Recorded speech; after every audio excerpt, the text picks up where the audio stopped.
On croit souvent qu'il faut tout quitter du jour au lendemain et je vois beaucoup de gens qui partent, ils quittent tout et ils vont à Bali, ils se disent je vais lancer mon activité depuis là-bas. En réalité, le mieux, le plus optimisé, c'est d'y aller étape par étape. Et je dis souvent qu'en freelance, pour se lancer, il faut construire des ponts et essayer de ne pas en casser. Et donc, il y a 3 choses principales que je recommanderais dans ce chemin-là.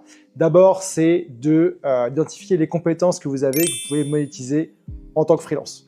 Donc, soit vous avez déjà un métier digital où c'est tout tracé, vous travaillez en agence de com, vous pouvez faire la même chose en freelance, c'est facile.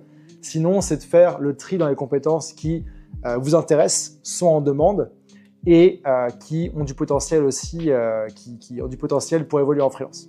Deuxième point, je dirais que c'est de commencer justement en transition tranquille. Idéalement, vous avez encore votre emploi salarié.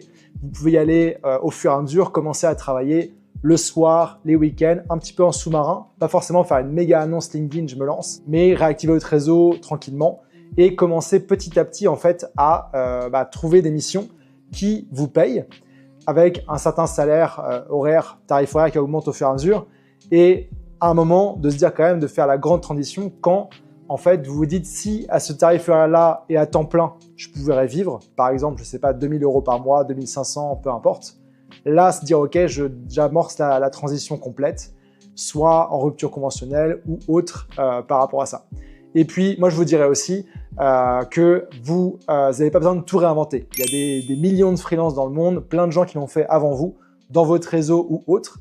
N'hésitez pas à demander à des freelances de l'aide. Souvent, ils sont cool, c'est des freelances, et ils peuvent vous aider. Ou alors, à vous faire accompagner, rejoindre des communautés privées de freelances qui sont motivés et qui vont vous aider à aller beaucoup plus vite, beaucoup plus loin et prendre encore moins de risques.